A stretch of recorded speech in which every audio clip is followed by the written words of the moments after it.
I guess we have everyone who's planning to be here tonight. It looks like it, yeah. Okay, so I think it's 7:16 and we'll call the hearing to order. So from 7:15 to 7:30, we do have the opportunity for citizen comments on the appropriation ordinance and levy. Do we have any comments that we've received in advance? No. And then let's see, participants.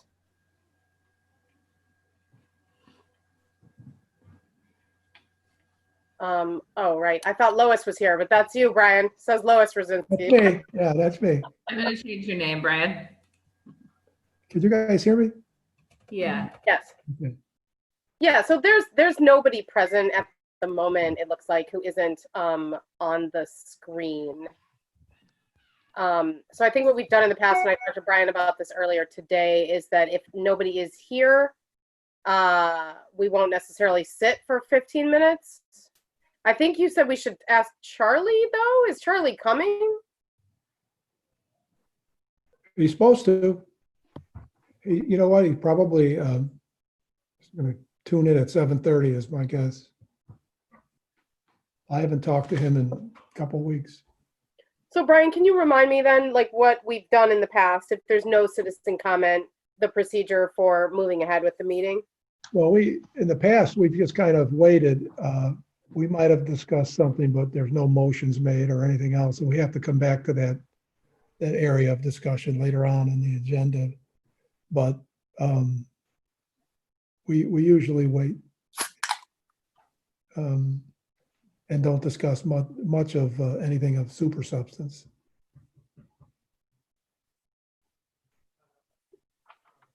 It's 7:18. So, You're saying we usually do wait the prescribed amount of time? yeah, we usually wait. I could talk to you a little bit about the budget. Jerry and I did the meeting on, was that October 24th or August 24th, I'm sorry. And we went through line item by line item. There are a few changes. Some of them I discussed with you today, Martha. It's a solid budget. If we decide somewhere down the road that maybe we need something else, the old rule of thumb, and Jerry will back me up on this, if something comes in, something goes out. So simple rule is, let's say we wanted to do more art in the parks. So that would come out of probably, I forget the line item right now, but in that line item, something would have to be removed and we would do more arts in the park. And that's not unusual. That happens quite a bit.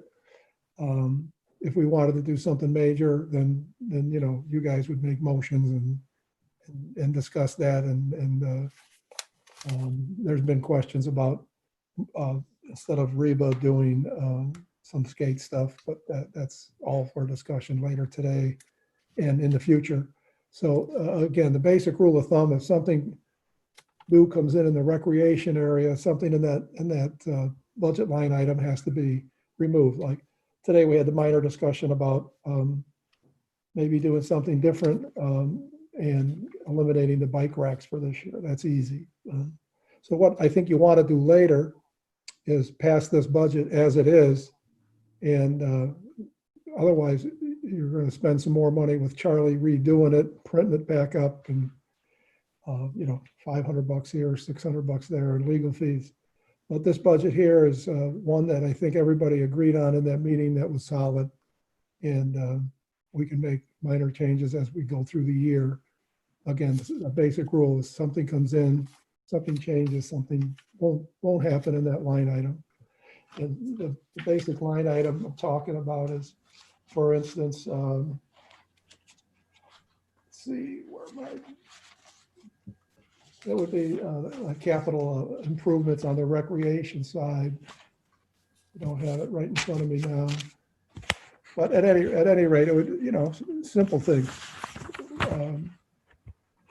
Hold on one second. On the recreation side is where we have room to maneuver. So it would be, capital outlays, parks and playgrounds. If we wanted to switch something around, something would have to go and the new thing would come in, depending on what that was. So that's basically where we're at with this budget. That would be, as Martha and I discussed earlier today, maybe the bike racks go and more outside art comes in, that kind of thing. And that's easily done. Bike racks are bike racks. They could last another 5 years or whatever. They're just old. But that's the kind of small stuff we talk about. But there's no need to change the budget. There's no need to change the actual physical ordinance, appropriation ordinance. You should just pass that, and then minor things can happen as we go on through the year. That's my little spiel to you guys today.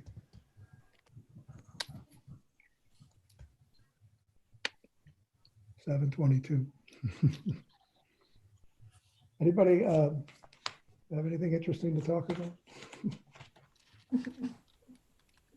I just grew, read grew a pumpkin in my yard. I just picked it today. My first pumpkin. Yay. Did what?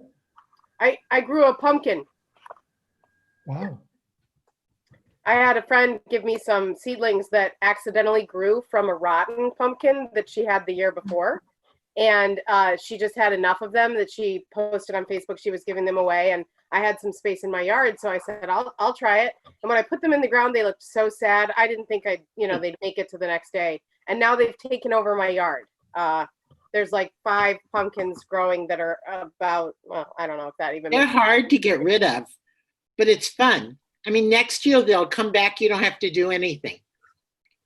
Oh, is that right? I assumed that they were just going to be for the season, and I Oh, would no. have to.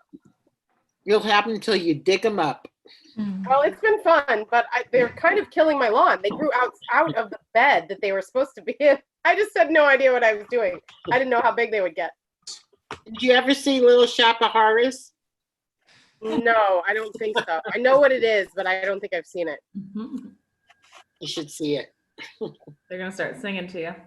Yeah, Audrey too. Speaking of horrors, we've got moles in my yard. Oh, no. Oh no! Yeah. How do you get rid of moles? Well, we've been harassing them. But they're underground, and they had to dig these little tunnels across the yard. They make like 15 feet an hour, and it looks like Caddyshack. There's like, Like a cartoon. yeah, absolutely. There's this like their main entrance is like 3 feet little burrow, just popped up overnight. Debbie, is our raccoon friend still hanging out at your house? Let's see. A couple of weekends ago, we were sitting outside and with another couple, and they were at the other end of the deck, and we were, facing each other. And all of a sudden, the woman like jumped up. The raccoon was sitting in the branch of the tree above us. But at night, how their eyes shine.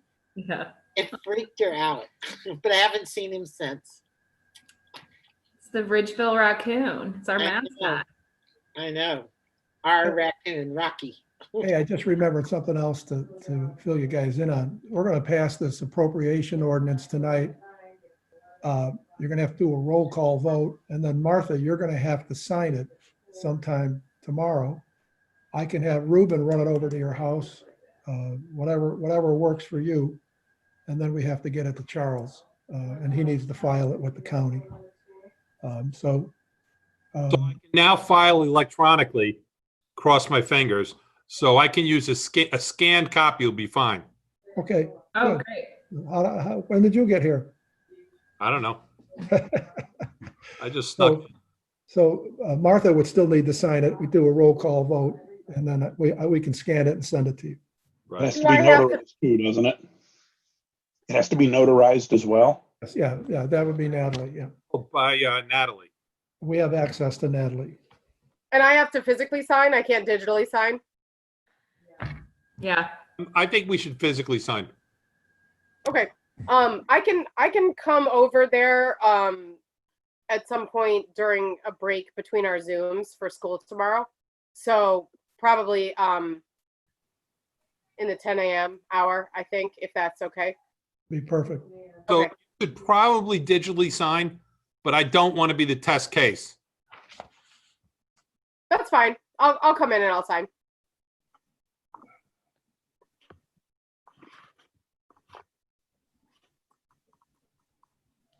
So Charlie, before you got here, we were. What'd you say, Brian? I said Charlie, or not Charlie, Jerry's coming over to sign the bills at 9:30, so we'll be there waiting for you. Sounds like a party.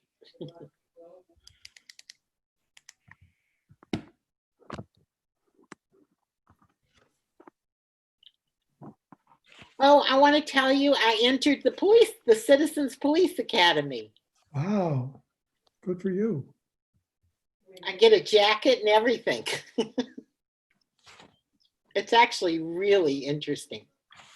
Oh, you've already started it? Last night was my second class. Wow. How many weeks does it run, Debbie? I think it's 10. I believe it's 10. Wow. And so that's happening on Zoom or something?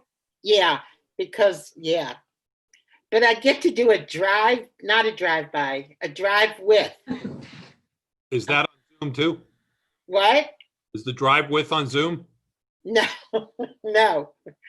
I actually get to sit in the police car. It still might be a Zoom if they get going fast. I think enough. everybody should have to take it.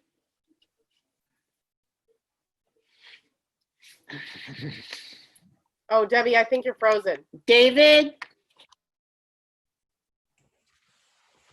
Wow, it's not just frozen. That reminds me of those screensavers from the 90s. Yeah. You know, the ones that would kind of bounce around and change colors.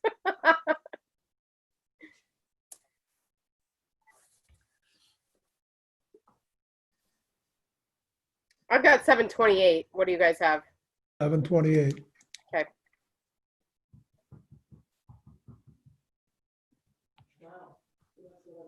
So there was no one for public meeting? No. Okay.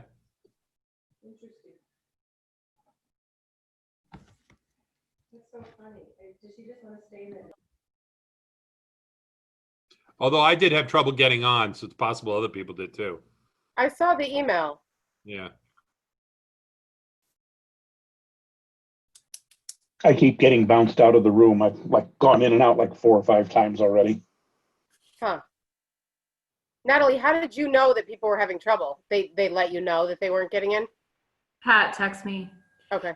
And also nobody was here at like 7:14, so I panicked a little bit. Thought maybe there was a problem with the link.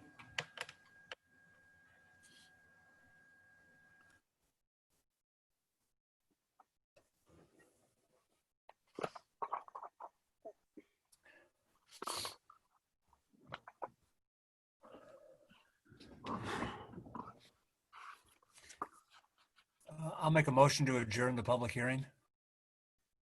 I think we should roll call that then, since we're roll calling everything. Sure, I'll second the motion. All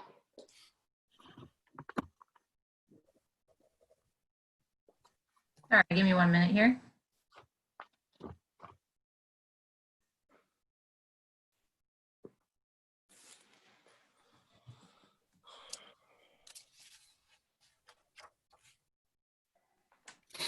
Okay, Debbie Braun. You know, she's not on the screen at the moment, actually. Oh, okay. Should we wait for her to come back? Yeah, and I see something in the chat, but I realized maybe that's not. Oh, was that old? Because I see, Natalie, that you said. Yeah. Okay. That was old. Oh, now I see the times.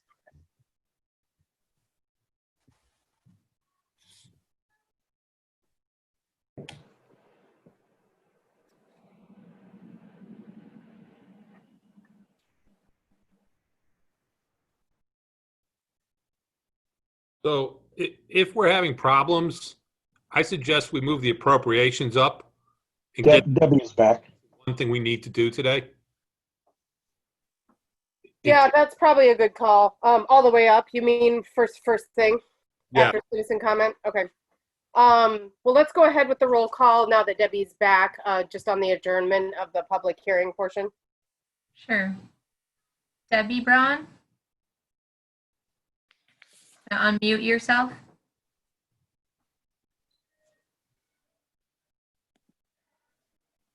Okay. Okay. And James? Okay, Deb, we can hear Debbie now. We Yes. can hear you. Okay. All right. Yes. Sorry. And I vote yes. James. McCourt? Yes. Mitchell? Yes. Okay, so we'll call the normal meeting to order. It's 7:32. We'll go into citizen comment, but I don't think anything's changed here in terms of additional participants. Sorry, I'm just looking at this because I can't see the full list. Shows the, okay, there we go. Okay, so if you want to speak during citizen comment, anyone who's here, you can either put something in the chat to let us know, or you can, wave if you want to be on camera. I just want to make sure I'm not missing anybody.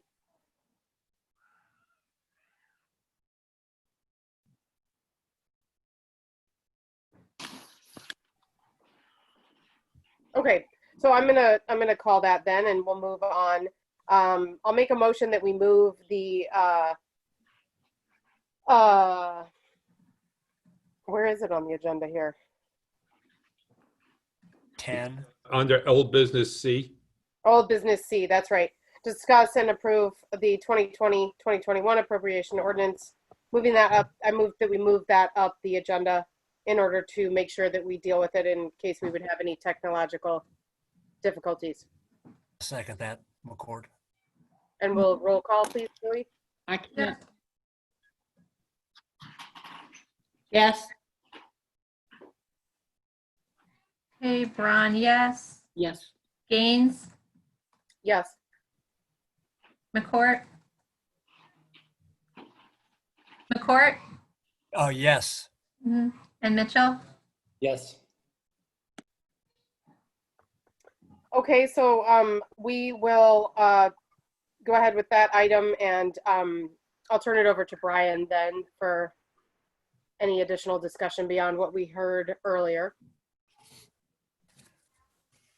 Oh, Brian, you're on mute. I don't have much to add. As I said earlier, we had a good meeting on the 24th, and Jerry and I, after the 24th, made some minor adjustments on this budget. The bottom line did not change on Exhibit A, so there's no higher taxes or lower taxes, or I'm sorry, higher numbers or lower numbers. The total property tax levy of all funds stays at $685,300 in the appropriation ordinance. No major changes. And Brian, the discussions that we had today, we can obviously move around funds within their general fund of where they're located. Not general only, but within general, within recreation, within et cetera. So you're feeling like that kind of stuff does not need to be discussed specifically because it's already sort of provided for in the budget as is? Yes. There's not much to discuss until somebody brings up a plan, and then there's no money to be moved. There was talk of possibly using the REBA money for skate park areas, things of that nature. The question was asked, can we do that within the recreation fund? Jerry said the answer is yes. I believe Charles agrees too. So there's not a whole lot to do. The money, what you approve today is the money you have, period. So you can do some, on the recreation side, you can do some creative things, but recreation has to be used for recreation. if it comes down to that. Anybody have any issues, questions, anything else to say on that one? No comments for me.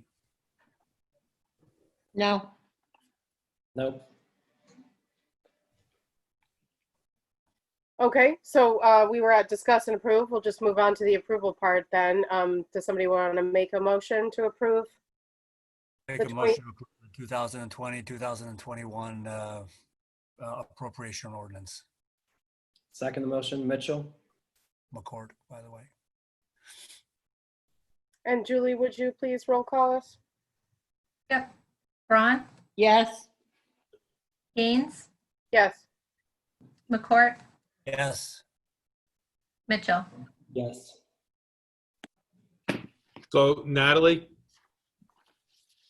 just make sure you mark everybody down on the copy, how they voted, and that Commissioner Coyne was absent, so that we can get it all signed tomorrow. On the one that we scan and send to you? That's right, the one you signed. Okay, got it. Okay, thank you. Okay, so moving back up to where we were on the agenda, which would be the approval of the minutes. We have three different meeting minutes to approve. Charlie, should I make individual motions to approve those, or? I think you could do it all in one if you wanted to, but unless there's gonna be a lot of discussion about them. If there's not gonna be any real discussion, I think you can do it all in one motion. Okay. I think that's swifter because of the roll calling three different meetings. Mitchell, were you saying that you think we should do them individually? It's fine. Yeah, I think if there's no objections or changes, you can do them all together. Okay.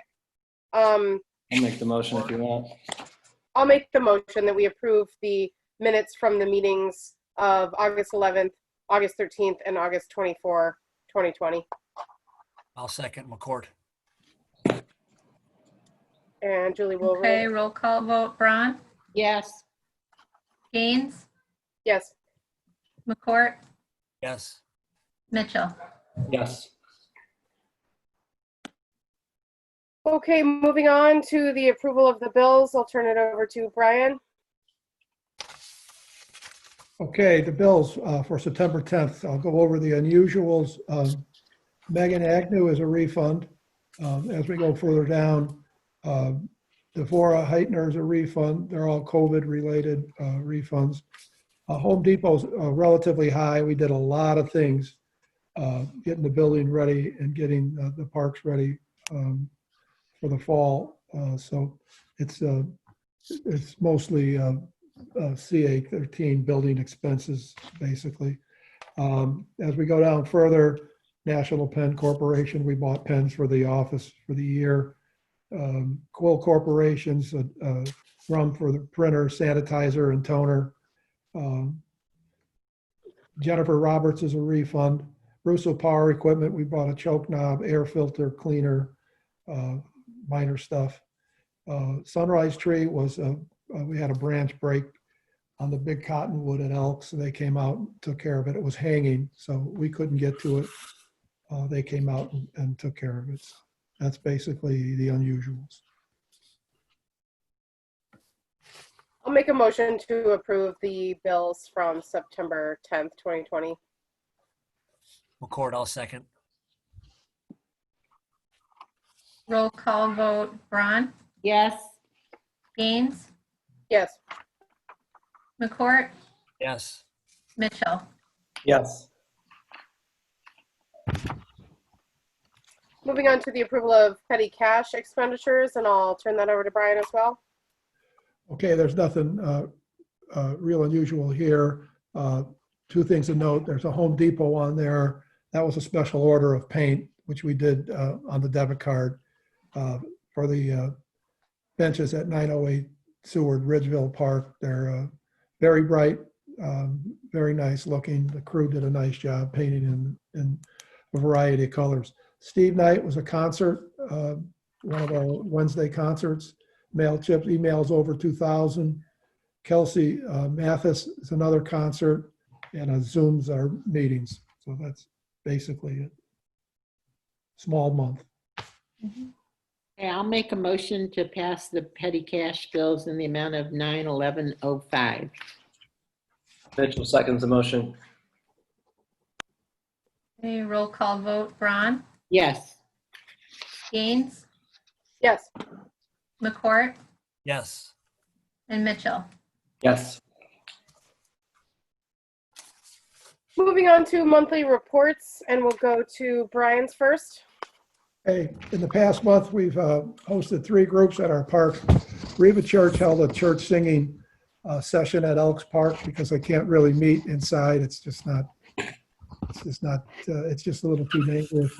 And that was on August 20th. And we also had a memorial service on 8/28 from the Riva folks, so people could gather and pay their respects verbally to each other and to the memorial folks. These functions are complicated to hold indoors, therefore Elks Park requests. We had social distancing, masks were both required at the events and all went well. We also had Tanya Marguza of a community group called Latinos. I don't know how I'm going to pronounce that. Unida. They used Cayman East Park on August 28th to connect Spanish-speaking families to various resources and information available in our community. Most of it's school-related. Ruben worked the event. It was busy, but it went very well. Maintenance crew has been very busy preparing and painting the various benches at Ridgeville Park. Art Encounter will provide Natalie with some samples of what they suggest we paint on the eye-popping colors of our benches in the very near future. I think that's actually going to come next week. I'm sure you noted the very little rain we've had, and as I read that, it's raining outside. It has affected our parks, grass turning brown and worn. The crew has done a great job keeping roses, plants, and younger trees watered, but areas of green space need rain, so we're happy to get it today, yesterday, and the previous days. We need it in the worst way. Crew's also been working on preparing our buildings for the fall session, which starts Sunday, 9/13/2020. They've washed walls, windows.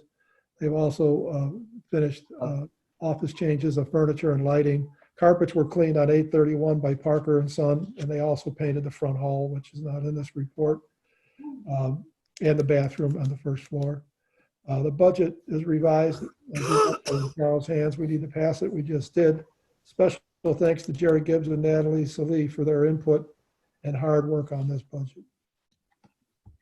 Yes, thanks, guys.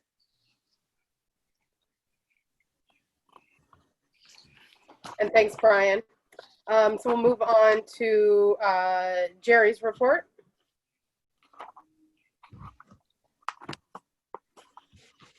Okay. The audit formally begins next Monday. Due to COVID-19 this year, the field work is being done remotely, meaning that the auditors do not plan to do an on-site visit. We're providing them all the reports and information electronically. We've already started shipping some of that over to them over the internet. As a part of the annual audit, one of the reports that we typically provide is the inventory reports showing our capital assets. We have 2 flavors of that report. One is the non-land list of items, and the other is the land list of items. I've included in the packet this month copies of both of those reports, as I've done in past years. The land report has not changed in a long time, so it's pretty static and never changes. The other one, each year Brian and I meet to go through the list of expenditures through the past year and identify the capital improvement items over $1,000 and document them and add them to the list. They get highlighted so that the auditors know how to handle the depreciation. As far as regular monthly reports, I have no regular monthly reports at this time because we have not been able to open up the new fiscal year until the auditors have validated the closing balances for last year. So that's where we're at. That's all I got. Thank you, Jerry. Does anybody have any questions for Jerry at all? Yes, Charlie. Jerry, did the auditors say anything about whether they're going to be able to complete it a little more timely this year? They have not commented one way or the other, but I will note they are starting 1 month earlier than they did last year. So that's an encouraging sign.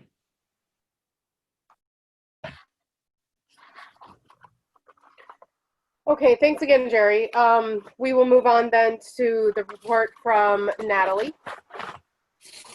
Hey, this month, RPD is celebrating Latin American Heritage Month with a book discussion of Love in the Time of Cholera. Ridgeville readers will meet virtually on September 27th at 3 p.m. and everyone's welcome to join us. The Imaginary Game, they ran for 2 weeks in-person camps at Ridgeville Park in August, and it was a huge success. Their camp staff did a really great job at keeping the kids safe and masked, and it was clear that the kids were very grateful for an opportunity to be outside together having fun. We're going to partner with the Imaginary Game this fall, 2 days a week for their after-school play on Mondays and Thursdays. Concerts on the Ridge was a huge success this year. I'm so happy. We had well over at least 100 people turn out to all 7 of the concerts that we offered. They did a really great job of sitting in the boxes that we had painted in the lawn. They wore masks. They danced, they sang. It was really, really cool to see. We had lots of people come up afterwards and thank us for offering something like that. So I'm very happy with how that turned out. And on the last day, they even booed when we said it was our last one of the season. So it's great. So hopefully next year, we'll get a lot of that audience back and be able to do it again. Youth Grow Team has completed their season. We've moved into the fall season. Catherine is working with some volunteers now to continue the work that the Youth Grow Team did over the summer. She says she's had a solid group of individuals coming out every day to help her maintain the Elks Garden and harvest of food for Edible Evanston. Fall programming, registration has opened for our fall classes, which begin this Sunday. Enrollment's looking pretty good. Had a couple sell out, which is exciting. Some classes are offered in person with safety protocols and limited capacity. And then some of our classes are online. And as of this week, some of those classes are also going to be hybrid classes now. So folks will have the opportunity to take it in person if they're comfortable, or they can take it online and the instructors are comfortable doing both at the same time. So we'll see how that goes, but I'm optimistic. It's a 12-week class session that will run through December 12th. Also, our District 65 enrichment classes that we're offering have completely filled up, both of them with JC Herman. So that's really exciting, and she starts mid-September with those. Girls Cycling Club, we're partnering with Evanston Public Library on the Girls Cycling Club. That was something that we wanted to do this summer at Cayman. Obviously, we weren't able to do that with COVID. They're going to do it this fall at Elks Park. They're going to meet on Fridays, I believe, for an hour for a few weeks. So that's EPL's program, but we're happy hosts at Elks Park. The after-school program will be running this fall. We're still waiting to work out some details and get updates from the city of Evanston on how and when that will start. But as we've said before, we're really reserving the field house for the after-school program and other city programs that help families during this time. So I will give you updates on that as soon as I have them. Bike the Ridge is scheduled to take place on Sunday, September 20th. School of Rock will be performing again this year. The event will be from 9 to 1. It is a scaled down version of what you've seen in the past. There won't be any booths in the park. We won't have a table.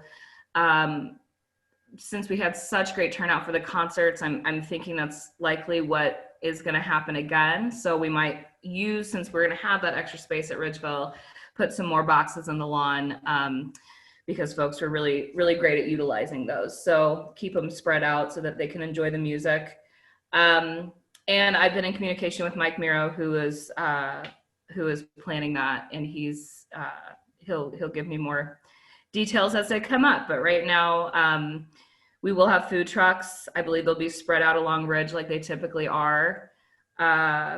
and hopefully, everyone keeps their masks on and it can be another successful event. And I'm optimistic about that one as well. Hey Natalie, can I add something to Bike the Ridge? Uh-huh. I saw Mike today. We had a nice discussion. As of now, there's only 2 food trucks that will be there, and they'll be spread out, like you said. The other thing is, in the past, people have walked up and said, I need a table. I want to do this, this, or that. There'll be no tables. There'll be no tents. The city and Ridgeville wants to keep as much space open as available and less things where people would stop and congregate, like information booths for St. Francis or the city of Evanston or the Evanston Fire Department. So there'll be none of that this year. It'll probably be festive with the music playing, but there'll be more room in the park for people to actually get in it, stay socially distanced and safe. So if you're going to ask me for a table on Sunday, the 20th of September, the answer is no. Pat? I'm kidding. Thanks, Natalie. Could you tell us more about the District 65 enrichment classes? Yeah, so District 65, the PTA, had reached out to me to see if we would be interested in offering some kind of an online enrichment class. And their classes, they're working with lots of different organizations, and they're doing some classes before school and after school, and it's all virtual. And so since they're not going to have the half days this session, I talked to JC Herman, who does our half days, to see if she felt like, her stories in action class or her any of her other classes would make sense to do in that format. And she was willing to give it a go. So we're offering these classes for free. And they are being offered to every child in District 65. It's a limited capacity class just because of the nature of what she's teaching. I think we can take 12 students per class. She's doing 2. And they've filled up. So they run, and she sent me the dates today, but I believe it mid-September through the beginning of November is when they're going to run. They'll meet once a week online. That's great. That's the first time we've done that, right? Yeah. And it's nice because she has such a great half day turnout for her stories and action classes, which we can't do this year. So it's a really great opportunity to be able to offer that particular class to kind of a wider span of kids. So it's anybody in District 65. It's just not, Oakton or. Yep. It's all a D65. Okay, great. Yeah. And I have a question too, Natalie. The link that I clicked today that people were publicizing on Facebook that had all of the after school camps or whatever, I don't know if what we're offering is part of that or if it's separate. I didn't get through the whole list, but I hear you saying that they're already filled as well. So I don't even know if they were on the list because we don't really want to direct people to something that's already filled. Is that kind of in that group of things? Yeah, I believe so. So it's being offered through the homeroom platform. Yeah, And it's really District 65 that's promoting it. We're just one of the organizations that we're working with. So I haven't promoted it on our end. I'm letting them do that because they're really trying to manage that. So I don't know, is that what you were looking at, the District 65, the PTA enrichment classes? Yeah, and homeroom sounds familiar. That was the platform or whatever. That's the link that opens up with the list of classes. So yeah, I just was curious if it was part of It that. sounds like it's the same thing then, yeah. Okay, and some of those cost money, but some of them apparently, at least ours, is free to students. Or? We're able to do it for free. I talked to Brian about that. They had asked about, they're just trying to make things accessible for the kids right now, and so they had asked if we'd be willing to offer scholarships, which we always are anyway, but after talking to Brian and JC, we decided that we would be able to just offer them for free. So I was happy to be able to do that. Very cool. Mm-hmm. Given that that's obviously digital, and I know, JC's offering in particular can only accommodate as many as she can accommodate, is that something that we might want to consider, offering additional since it filled up so fast? I'm just thinking that there might be more need than ever for after school things for kids. Did you have any ideas about additional stuff, or are we feeling like we're just going to cap it at this? You know, she's also homeschooling right now, so I don't want to overload her. I think, you know, looking into spring, how things change, like, yeah, if we're able to offer more classes, I would love for JC to do everything all the time with me because she's brilliant. But I think it's really just a time constraint in that sense. Some of the classes that we're offering within Studio 908, because they have the virtual offer or the virtual option and their after school, I think will be kind of telling to see how many folks sign up for that, and give me a kind of a better idea moving into spring about how to program things. You know, we had offered a few classes over the summer for free virtually because we were just, you know, it was the beginning of the pandemic and we were trying to engage people and give folks things to do. Now moving into the fall, we are requiring registration for our Studio 908 classes now. So, you know, and registration looks good, but it'll be interesting to see, you know, how many people opt in for in-person classes, how many prefer online, and that will help me, I think, plan for spring. So, yeah, that's kind of a long answer to your question, but. That's helpful though, thanks. Any other questions for Natalie? All right, thanks again, Natalie, for all of that info. Moving on then to our report from the READY Committee, and I see Dr. Effiam just turned on her camera. Hello, I'll turn it over. Hello, everybody. Hello. How are you all tonight? Great. We're good, how are you? Good, thanks. So I'm thrilled to come at this meeting because I think we have completed some really, really good work in the last 6 months in terms of preparing RPD to become an equitable organization, to deal with some of the challenges, to identify some of the problems. And with the finalization of my report last week, or last month, I feel as if RPD is in a great place.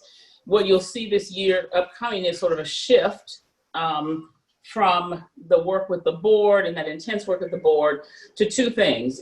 One is to now to focus the attention on the READY Committee to get them fully launched so they become their own grown-up entity that no longer needs a consultant, but rather one that can take on the challenge of equity work internally. So they become the internal equity experts.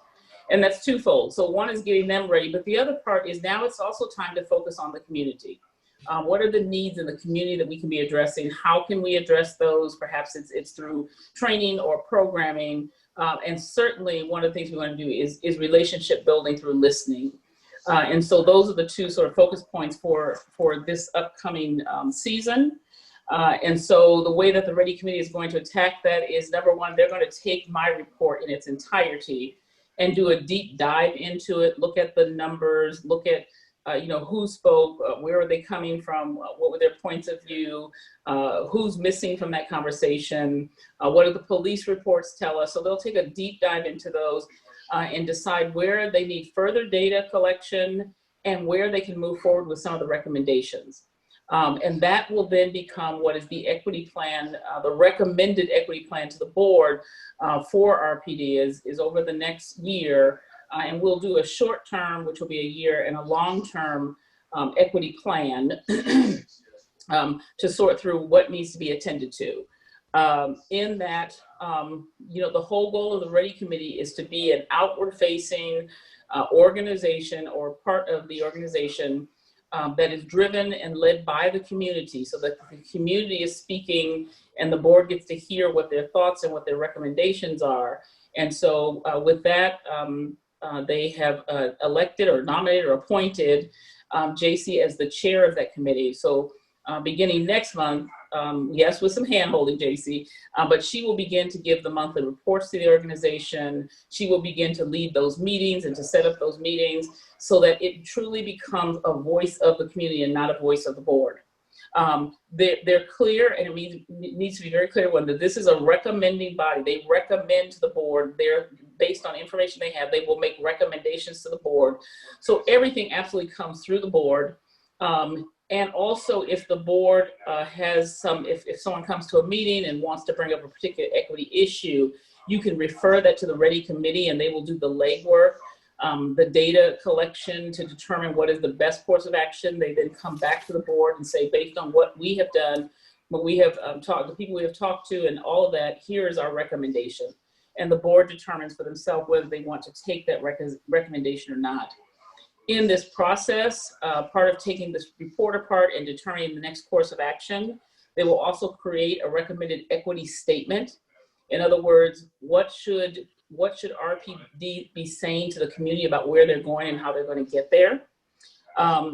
This year, because the Ready Committee wasn't quite there, I did prepare for the board a recommended budget for what the committee should be thinking about this year. That becomes, that's supposed to be an internal function. So from here on, this equity committee, based on their experience, based on what's going on in the community, their training needs, by the end of next year, when it comes budget preparation time, they should be able to submit to you, the board, a recommended budget for their own operations.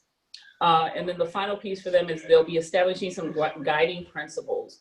What is the purpose of this organization? What does membership look like? What does it take to become a member of this body, of the subcommittee, and those sorts of guiding principles. And so they have, quite a bit of good work ahead of them. But I must tell you that this is an incredible group.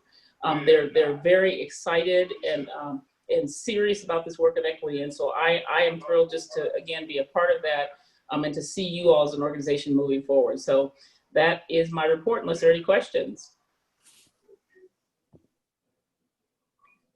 I don't have any questions. I just want to say that that was incredibly thorough and detailed and so concise at the same time. And thank you so much for doing that report and delivering that update to us all.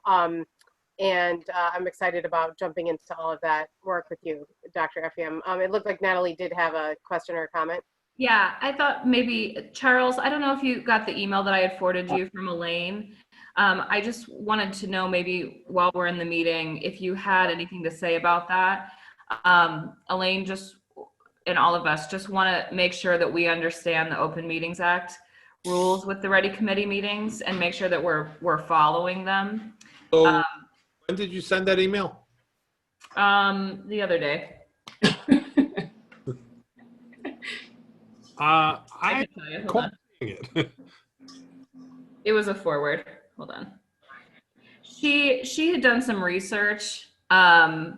She felt like the committee meetings, because we were having the conversation, will they be open meetings or closed meetings? And if they're closed now, when will they open and whatnot? But she felt pretty strongly that those committee meetings were subject to the OMA rules and that they needed to be open all the time.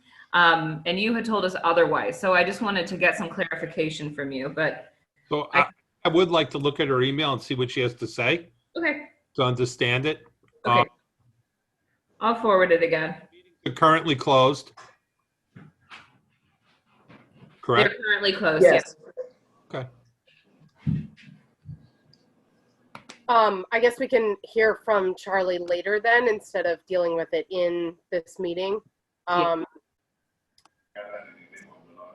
Charles, I sent it yesterday. I'm going to forward it to you again right now. I didn't see it, but That's okay. let me see if I can find it. And then if Charlie doesn't want to weigh in on that in this meeting, we can always follow up with him, at some point before next meeting and be prepared to sort of have a final answer on that.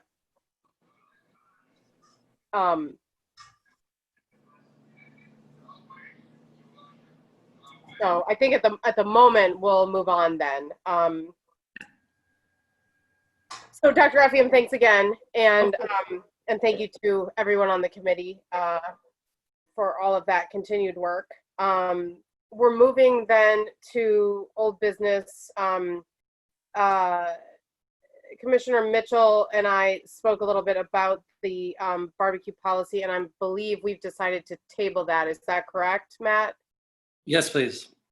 Okay, so we are tabling that item A of old business. And then I believe also to you, Mitchell, we are continuing to table the discussion of the updates on the policies inspired by the AAPD self-assessment. Correct. Okay. And then we have already executed point C at the beginning of the meeting. So we're moving on to new business, and that's just one item, discuss addition of skate equipment to Ridgeville Park Court. I think this was kind of covered by my discussion with Brian earlier, and sort of an understanding that some things we may choose to add in terms of sort of removable, you know, hopefully long-term use, but also not at all permanent use skate equipment may be part of the recreational offerings in this budget. And unless anybody has any questions or wants to dive deeper into that, I don't feel the need to get too specific at the moment. Anyone who was in our last board meeting knows that we've heard from the community in terms of interest in skate park equipment. And so that's why we're on the topic. Matt, did you have your hand up? Sure. I just wanted to share, I had 2 conversations this week. One was with a group of interested skateboarders, and they have a real good attitude, really want to work with the park district. They were able to secure a professional who was offering to work with them and the park district to come up with a design within the park district's parameters. And I talked to Brian and Natalie about what the next steps would be, and they thought that would be the next step, to come up with a design or an idea and then to do community outreach. So I was going to encourage them to move forward on that. Can I chime in here? Yeah. So if we were going to do anything like renovate a play circuit, we would come up with a design and then meet with the public, get their input on the design and things of that nature. I think it's very important that what I'm about to say stays in everybody's head, and that is this court, this pad needs to say multi-purpose use. It's not going to be a skate area. It's only 4,600 square feet. It's 52 by 90. I have options down the road if you want to do something to the court, but right now in the budget is to fix the cracks, resurface the top with the asphalt type paint.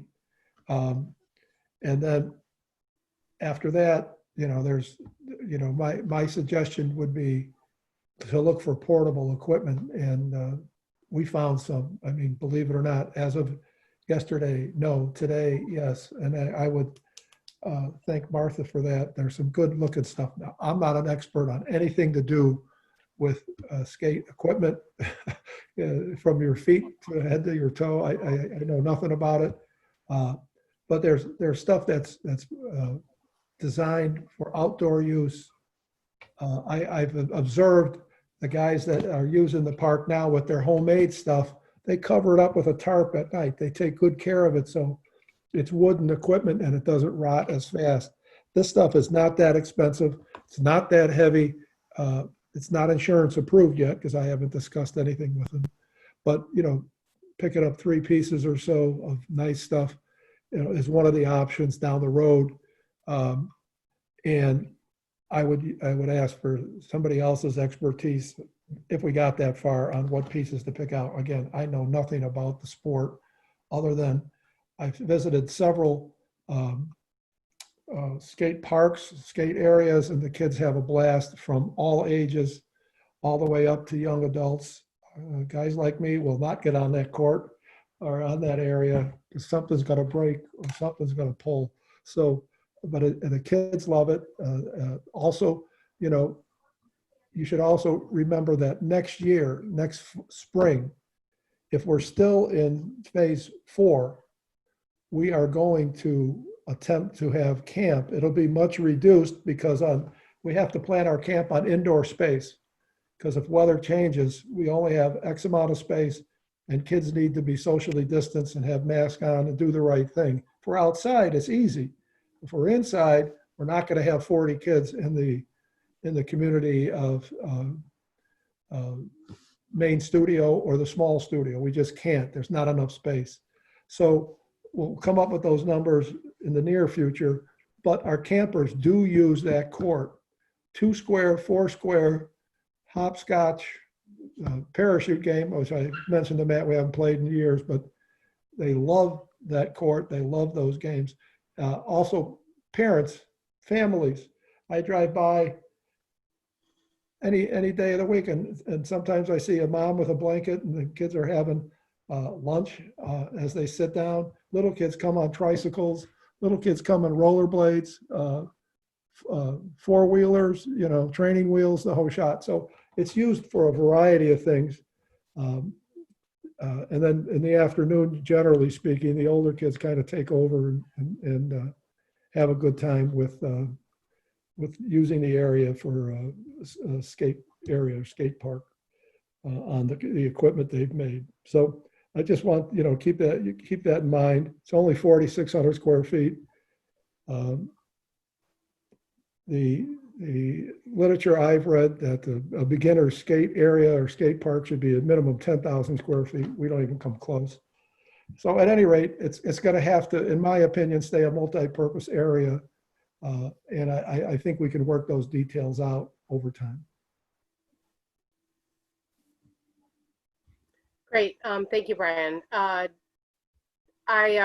just echo everything that he just said. And I think it's so cool that the people in the community who have put those pieces in Ridgeville Park right now for the use they've, engaged in over the summer, and I think continuing now. I love that, and I love the idea of supporting that into the future, but in the context of, keeping a multi-use nature of that space, and not going super big, not going super expensive, not going super permanent, but at the same time, meeting the needs and desires of the community in those ways that they're asking for. So yeah, I think it's really cool, and I'm excited about looking into some of those options. Does anybody have any questions or anything else to say on that subject? Yeah, Pat? I just have a question. Matt, you were saying about a consultant. We're not spending any money on a consultant, are we?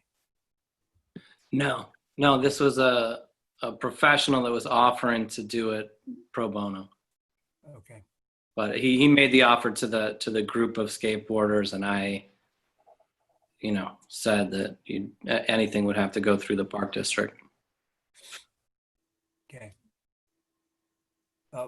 Another question, Brian, has there been any complaints from the neighbors about the activity with the skateboarders yet? Just noise. There's a lot of activity in that corner. There's been a few complaints about noise. Natalie gets them more on Facebook than I get via phone or emails, but it's going to be noisy. Every skate park I went to, whether they had, I should say every skate park I did go to was concrete. And then some areas had metal ramps and things of that nature. They were really noisy. And it just kind of, when the skateboard hits the ground, it's noisy, but basketball is noisy too. There's no good place to put it, to put a skate area in Ridgeville Park District, because our parks are all small. You could put it in the middle of Elks Park, it'd still be noisy, and it would be, 40 yards from somebody's house. The best case scenario is for us to avoid conflicts, it would be like in the middle of a multi-acre park, which we don't have one. So there's ways to do it. There's ways to compromise, but we have had a few complaints on noise. Well, I just think we need to be cognizant of the fact that that area is small, as you said, and that it's also very close to residents. And, the people in the neighborhood are already, it's a very active park. It's a busy park. There's basketball, there's events. And I just think we need to be cognizant of the neighbors. And obviously, I know the intent was to come up with a couple of pieces potentially, and then bring it to the neighbors and give them some input possibility. I assume that's part of the plan before we take any further steps on it. Is that correct? Yes. Okay. Part of the process is always to go, like, for instance, before we built Lighter, the Lighter Park Edition that we did 2 years ago, we had a design. We posted the meeting. Not many people came. People were just happy the old circuit was going out and a new one was coming in. So yeah, our process would be to have a design, to have ideas on paper, multi-purpose court, things of that nature, board approved, and then take it to the neighbors. It'd probably be a Zoom meeting, just like this, and get feedback, pro and con, from neighbors, skaters, everybody involved. So you're not delaying doing the resurfacing work, I take it. You're still moving forward with that. Right, This is not gonna that slow that will go out process to down. bid over the winter and be done in the spring as soon as weather breaks. Okay, That's the plan right now. okay. And the budget you just passed, I will also check into how soon or what time frame is the best to resurface the driveway, because you just passed that. We have to put that out to bid also. Thank you. Anybody else, questions or issues on that item of the agenda? Alrighty, then we are moving on to our call of the commissioners, and we usually go in alphabetical order. Commissioner Coyne is not here tonight. So we have, oh, I'm sorry, it would be Commissioner Braun first. I know the order of the alphabet. Commissioner Braun. Can you hear me? We can hear you, but your video is frozen. Okay, it seems to be going fine now.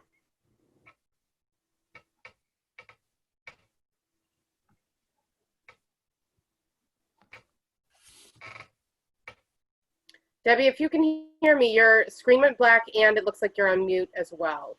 Okay, how's that? Can you hear me? We can hear you, but we can't see you. That's okay, you're lucky.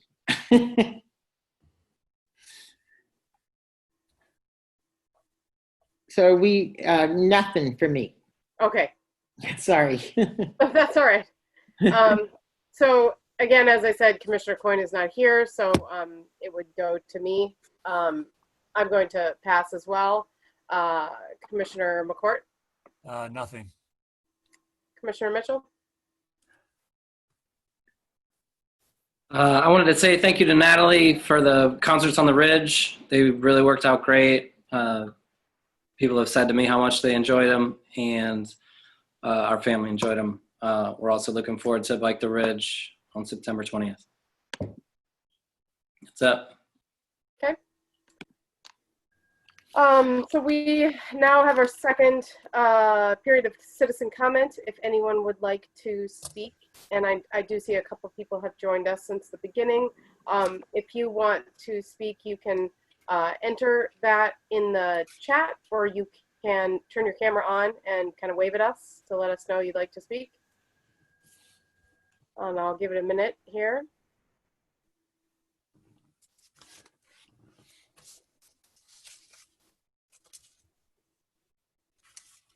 Am I seeing this correctly, that it's only 8:19? How did we do this tonight?